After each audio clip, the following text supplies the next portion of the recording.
Bonjour. Dans le cadre de l'accès au savoir et de la diffusion des sciences, le campus Arts et Métiers de Paris présente un podcast intitulé Paroles d'Arts et Métiers. Dans Paroles d'Arts et Métiers, nous parlons d'industrie, d'innovation, d'écologie, de santé, de matériaux, ainsi que de nombreux autres thèmes en lien avec les sciences de l'ingénieur et arts et métiers. Participent à l'aventure tous les acteurs de la communauté arts et métiers, étudiants, personnels et alumni. Dans chaque épisode, nous prenons un temps avec un nouvel intervenant pour aborder un sujet important en lien avec arts et métiers. Et aujourd'hui, nous avons le plaisir de recevoir deux intervenants, deux étudiants effectuant une mobilité internationale à arts et métiers sur le campus de Paris, dans le cadre d'un double diplôme en lien avec leur université d'origine. Nous discuterons ensemble de leur parcours, de leur motivation et de leurs études à arts et métiers.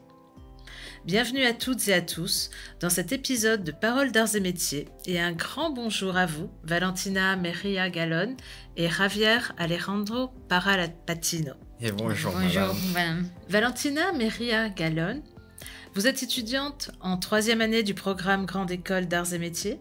Vous avez fait vos études à la Universidad Nacional de Colombia, pays d'où vous êtes originaire. Vous êtes très intéressé par l'innovation et les collaborations interdisciplinaires, mais également par l'analyse de données et son potentiel de transformation dans divers domaines, notamment la science des matériaux, les procédés de fabrication et le génie biomédical.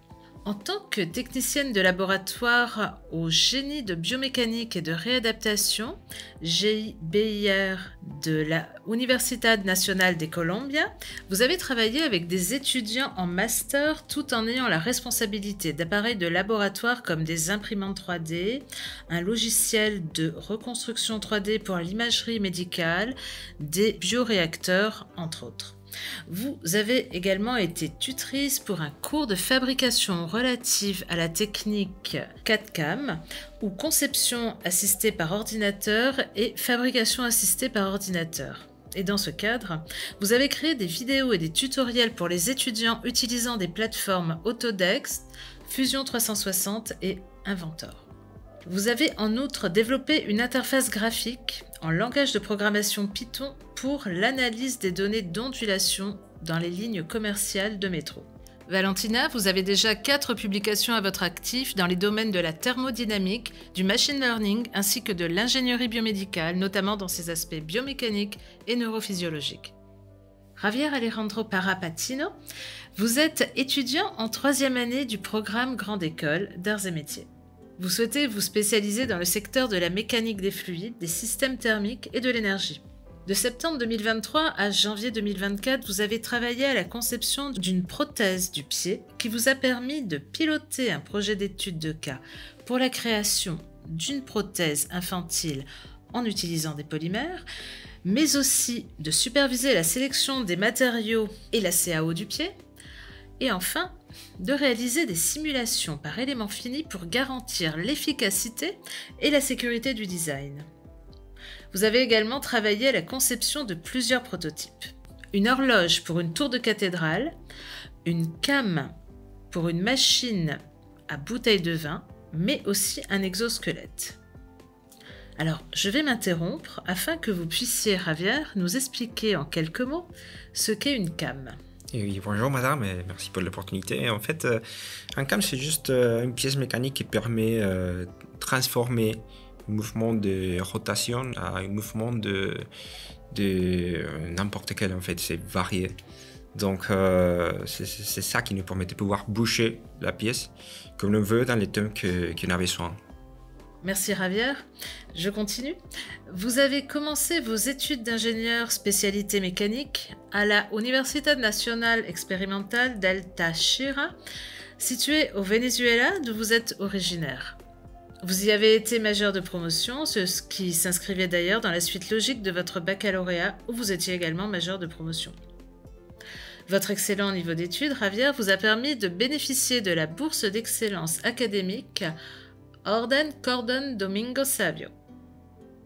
Vous avez tous les deux, Valentina et Javier, obtenu la bourse Eiffel délivrée par Campus France. Cette bourse vise à permettre aux établissements français d'enseignement supérieur d'attirer les meilleurs étudiants étrangers dans des formations diplômantes de niveau master et doctorat. Et maintenant, vous voilà tous les deux étudiants à Arts et Métiers sur le campus de Paris. Bienvenue Valentina Maria Gallon et Javier Alejandro Parra Patino dans ce podcast. Valentina et Javier, pourquoi avoir choisi de venir étudier en France? Et bon, honnêtement, la France au départ n'était pas du tout dans mes plans au départ. Mais après, c'est l'opportunité et s'est présentée un peu par hasard, si on peut dire. Et c'était grâce à une bourse pour apprendre la langue française dans une université. Et je voulais découvrir une nouvelle langue. Et voilà, c'est chose faite. Mais en même temps, une amie à moi, elle partait aussi pour faire ce même type d'échange entre la Colombie et la France. Et elle m'avait parlé du double diplôme. Alors, j'ai pris ça comme un type de signal et d'un signe et je me suis lancée. Et en apprenant la langue, ça a été un vrai coup de cœur. Et je suis tombée complètement amoureuse de la langue française, de l'histoire française, sa culture. Et surtout, j'ai réalisé qu'en France, il y avait bien plus d'opportunités pour m'ouvrir au monde que si j'étais restée en Colombie, en fait. D'accord, des opportunités sûrement différentes. Et pour vous, Javier? Ok, dans mon cas, madame, mon université d'origine, l'UNED, a un accord double diplôme avec l'école d'arts et métiers. D'accord. Et ces partenariats a été initié en fait par un professeur vénézuélien de l'institution d'arts et métiers. Il a donné des cours ici de machines en fait. Et il nous a présenté les projets et il nous a offert cette opportunité d'études. Et jusqu'à la présent, plusieurs générations d'étudiants de mon pays ont venu à la France pour pouvoir finir sa formation. Et donc, la sélection s'est faite principalement sur la base de la performance académique. Et j'ai eu la chance d'être parmi entre les étudiants retenus. C'est pour ça que je suis profondément reconnaissant. Et pourquoi j'ai choisi la France? Ouais, parce qu'ici, moi, je pense que les développements de la recherche est remarquable. Et c'est ça un domaine qui m'intéresse beaucoup. Et ça correspond parfaitement avec mon projet de vie. Et ça me parlait des opportunités professionnelles enrichissantes qui s'offrent à nous. Le professeur vénézuélien dont vous parlez, il s'agissait de Ricardo Noguera? Exactement. Ah, d'accord. Oui, c'est lui. Très bien. Lors de vos premières semaines en France, Javier et Valentina, quelque chose en particulier a-t-il retenu votre attention? Pour moi, beaucoup de choses. En fait, ce qui m'impressionne particulièrement, c'est la discipline qui règne dans ces pays. Par exemple, j'habite dans un parc, c'est la cité universitaire. Et je vois constamment des gens courir, et peu importe qu'il pleuve ou qu'il fasse très froid, ce qui est assez fréquent ici. On est en été quand même, et ça fait 2 mois, on était à mois de degrés. Et donc, le sport, c'est une véritable passion ici pour toutes les personnes. Et pour moi, c'est une habitude remarquable que j'aimerais bien adopter, ce type de discipline.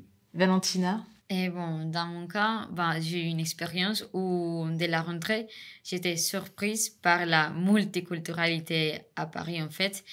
Et il y avait plus d'étudiants de Chine, du Venezuela, du Brésil, de France. Et bon, bref, il y a pas mal de nationalités. Et il y a une expression qu'on dit en Colombie et qu'on partage aussi avec les Venezuela, c'est de toutes les couleurs et de tous les saveurs, pour dire que il y a beaucoup de diversité, il y a beaucoup vous pouvez voir ou tourner à gauche, à droite et vous allez trouver des personnes différentes, de différents pays. Et c'est une expérience unique pour moi parce qu'en Colombie, on n'avait pas du tout ça. Et aussi de travailler avec ce type de gens et d'observer leur façon de parler, de travailler. Et honnêtement, il y a eu un petit détail, une autre surprise pour moi. C'était qu'au départ, il y avait plus de Vénézuéliens dans notre cours que de Français. Et ça, c'était... C'est vrai alors. Oui, ça c'est vrai. Comment s'est passée votre intégration à Arts et Métiers? Bon, pour moi, c'était un peu inattendu. Au début, j'avais un peu peur, en fait, mais très vite, je me suis retrouvée entourée d'une nouvelle famille. C'est une famille des étudiants, pas seulement des étudiants internationaux, des Vénézuéliens, des Colombiens, mais c'était aussi des personnes, des professeurs, des personnels administratifs ici à l'ensemble. Et ça, c'est une chose remarquable pour moi. Et par exemple, si je prends notre professeur de français, Julia Camarero, c'est pour nous notre maman. Je pense qu'on se souvient de notre premier jour avec elle, avec son sourire, sa voix qu'on peut entendre à 2 kilomètres dans les couloirs et surtout son soutien. Vraiment, et chaque fois qu'on se rapproche avec elle, qu'on parle avec elle, on se sent comme si on était en train de parler avec notre maman. Et c'est une partie, grâce à elle, que je parlerai que c'est la France qui nous a accueillis aussi. Et c'était pour moi une chose d'intégration, de rencontres. Et dès les premiers jours, j'ai trouvé une nouvelle famille. Et Javier? L'intégration en arts et métiers, ouais. Je pense que au début, c'était difficile, peut-être, s'adapter à une nouvelle vie, à une nouvelle langue, à des nouvelles habitudes. C'est difficile quand même. Mais c'est impressionnant de voir à quel point le cerveau sait s'adapter. Et cela vous permet aussi de grandir. J'ai hésité un peu à parler avec d'autres étudiants au début. Parce qu'à cause de peut-être l'accent, on pourra dire peut-être je n'arrive pas à bien maîtriser la langue française. Donc on a la doute. Mais au final, à chaque fois, j'arrivais sur un date et il y avait toujours des personnes bienveillantes prêtes à m'éclairer. Donc, moi, j'aime bien beaucoup cet esprit gatsarique de solidarité sincère. De plus, notre groupe, c'était un vrai soutien d'avoir plusieurs camarades de notre université et aussi de la Colombie, car cela a créé une forte connexion entre nous. Et nous sommes devenus comme une famille, comme a dit Valentine.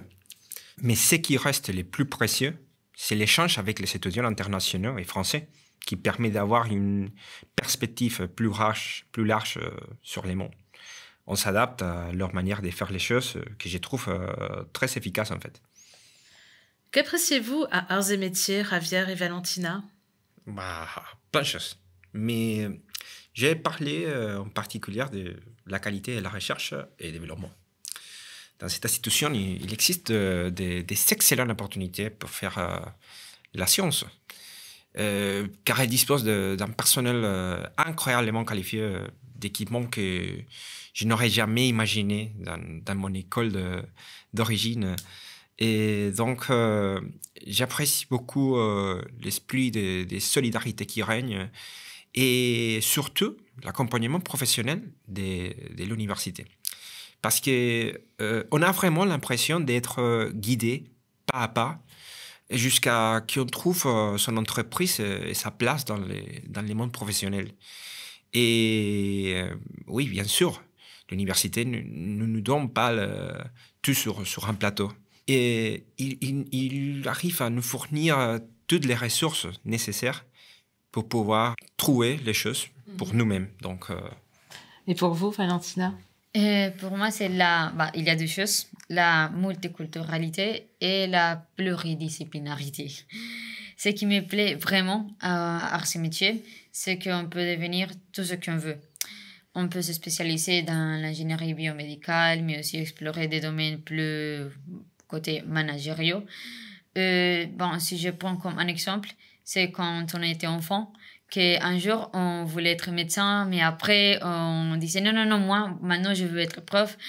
Mais on peut changer tout d'un coup et ça va poser trop de contraintes parce qu'on a été enseigné à ça, on a été instruit, on a les outils et puis il y a aussi les grands réseaux d'entraide entre les élèves et les diplômés et c'est un vrai esprit de famille qu'on ne peut pas retrouver en Colombie où j'ai pas encore eu cette opportunité dans mon pays natal. Mais ici, j'ai trouvé que les relations entre les étudiants et les étudiants récents et ceux qui sont anciens sont très importants. Et on est fiers d'être partie d'être des arts et métiers. Et c'est ça ce que se transmet de génération en génération. Avez-vous un souvenir sympathique de votre vie en France à nous raconter? Un souvenir sympathique. Oui, bien sûr. Et moi, je me souviens d'un jour en spécial. Et un jour, nous rentrions à la cité universitaire par l'entrée principale. Et nous avons eu cette magnifique vue sur la maison internationale, qui c'est les bâtiments centraux du parc où nous vivons. Et à cet instant, pour moi, j'ai eu l'impression de voir quelque chose tout droit sorti de Poudlard, tu vois, Howard en anglais, ou au Venezuela, à la Colombie. Et c'est là que j'ai vu tomber les tout premiers flocons de neige de ma vie. Et pour moi, c'était un moment magique, en sachant que nous venons d'un pays où il n'y a pas de saison. Donc, pour moi, c'était magique. Et quelques heures plus tard, tout était recouvert de neige et nous sommes sortis à jouer comme des enfants. Et même si nous sommes tous étudiants en master avec 25 ans et plus. Et on s'est lancé les boules de neige, on a construit des bonshommes de neige. On était comme des enfants et pour moi, c'était un moment de pur bonheur. D'accord. Enfin, après, il y a la saison sèche et la saison des pluies aussi, j'imagine. Oui, c'est tu mélanges. Peut-être il n'y a pas une différence assez remarquable. Oui, aussi importante. Il n'y a pas 4 saisons très marquées comme en France, je comprends. Et Valentina? Pour moi, plein de souvenirs en fait. Mais je me rappelle plus particulièrement de mon premier anniversaire ici. Et rien ne s'est passé comme prévu. Et je voulais passer la journée avec mes amis, avec Javi, et sortir déjeuner dans un restaurant ou balader. Mais finalement, ça a fini avec moi et mes amis en train de faire des mesures de snowboard dans le laboratoire de biomécanique des arts et métiers et les IBHJC. Ça, c'était passé de 8 heures du matin jusqu'à 16 heures non-stop. Mais vraiment, on ne s'est même pas arrêté à manger. Incroyable. Oui, Javi était avec moi. Vous étiez motivés. Oui. Mais c'est moi même qui a fixé la date. Mais je ne me suis pas rendu compte que c'était le 7 mars, jour de mon anniversaire en fait. Et vous faisiez des mesures de snowboard donc ce jour-là? Oui. Pour un devoir que vous deviez rendre? C'était pour un projet qu'on était en train de faire, mais c'était un projet qu'on avait développé dès le départ avec le professeur Xavier Bonnet. Mm-hmm.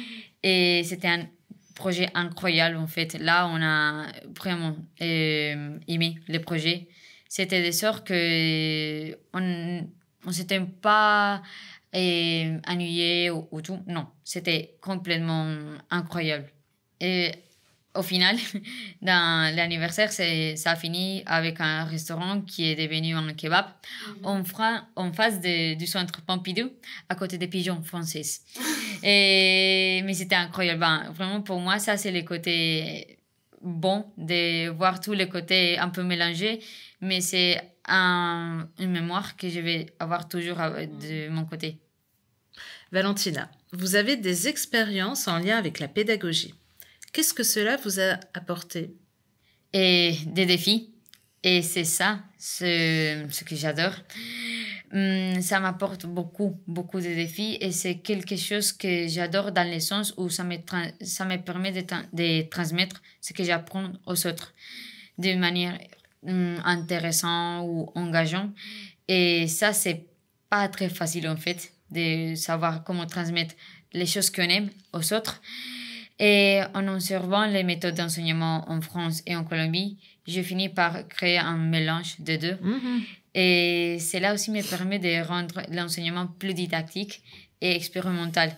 De pas juste un pays, mais la fusion des deux. Mm-hmm. Et c'est côté comment on les pratique en Colombie, mais aussi la partie plus rigoureuse et méthodique et dans l'esprit de la France. Javier, vous avez participé à la conception de différents prototypes dont j'ai parlé en introduction, prothèse du pied, prototype d'horloge pour une tour de cathédrale, exosquelette, cam pour une machine à bouteille de vin. Qu'en tirez-vous? Lorsqu'on commence à se concentrer sur la solution plutôt que sur les problèmes, il est impressionnant de voir qu'on finit par trouver des réponses naturellement. Bien sûr, toute réponse repose sur des connaissances préalables. Plus on maîtrise les bases scientifiques, plus il devient facile de trouver une réponse dans un moment de créativité. Toute une méthode, toute sa logique, ce n'est pas toujours évident à expliquer, mais les solutions finissent par apparaître. Je suis compris qu'il n'existait pas de solution définitive. En conception, on est presque toujours dans un processus d'essai et d'erreur. Et en améliorant continuellement ce que l'on propose, en fait. Valentina, vous faites du bénévolat. Pourriez-vous nous en dire plus?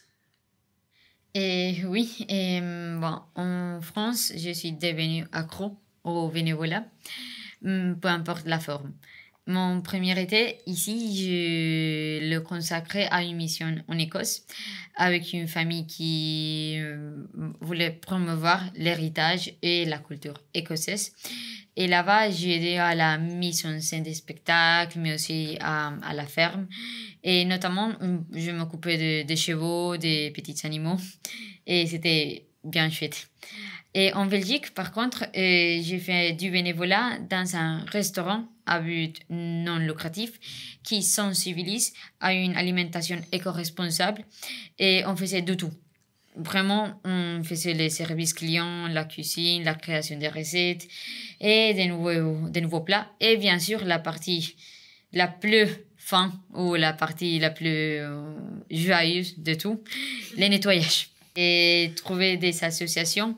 Ici en France, j'ai fait surtout des petites missions grâce à une plateforme ou un site qui s'appelle Je veux aider, où on peut trouver des associations qui cherchent des bénévolats pour des petites missions et on décrit les tâches, la fréquence et en fonction de ça, on essaye d'en faire une chaque semaine.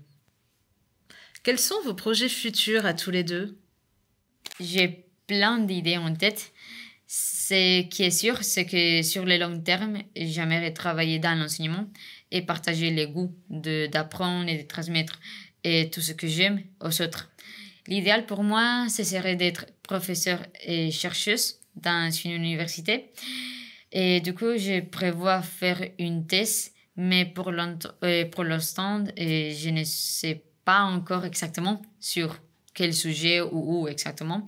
Ce qui est certain, c'est que je vais rester en France pour le moment et continuer à explorer les pays et ça, c'est non négociable pour moi. Javier. Ok, pour moi, je partage avec Valentina. Je dois dire, j'admire énormément parce qu'elle est la personne la plus disciplinée que je connaisse, avec un esprit brillant et encore plus lumineux pour moi. Et moi, je partage avec elle cette passion pour l'enseignement et l'apprentissage. Et j'ai envie de continuer à me former, mais aussi de transmettre mes connaissances aux autres. Et c'est pourquoi j'aimerais un jour devenir professeur universitaire. Je souhaite poursuivre mes études avec un doctorat et travailler comme chercheur dans les domaines de la mécanique des fluides, qui est ma véritable passion. Et bon, actuellement, je réalise mon stage chez Equans dans les domaines de la plomberie. J'ai déjà commencé à apprendre à utiliser plusieurs logiciels qui me permettent de tracer des réseaux de tuyauterie, par exemple, de manipuler différents éléments faisant partie d'un projet de construction. C'est une expérience très enrichissante pour moi. Et j'aimerais pouvoir continuer à travailler dans les domaines du bureau d'études. C'est ça que je fais à ce moment. Et approfondir mes connaissances en plomberie, climatisation des bâtiments.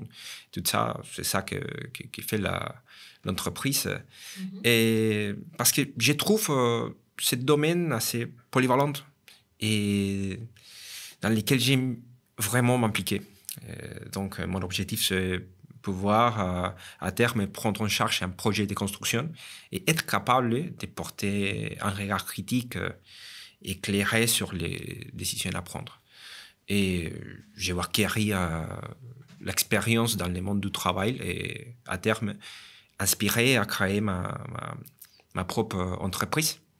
Cela me permet de me focaliser pleinement sur ce qui me passionne.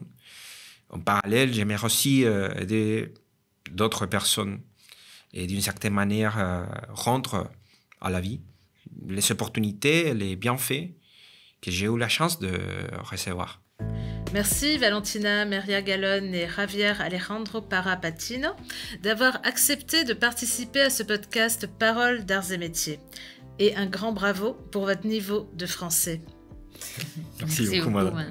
Ce podcast est disponible sur la chaîne YouTube d'Arts et Métiers. Il a été créé sous l'impulsion du campus Arts et Métiers de Paris. Production, montage et habillage sonore, Jean-Marc Rousseau. Moyens techniques, ICIFTech.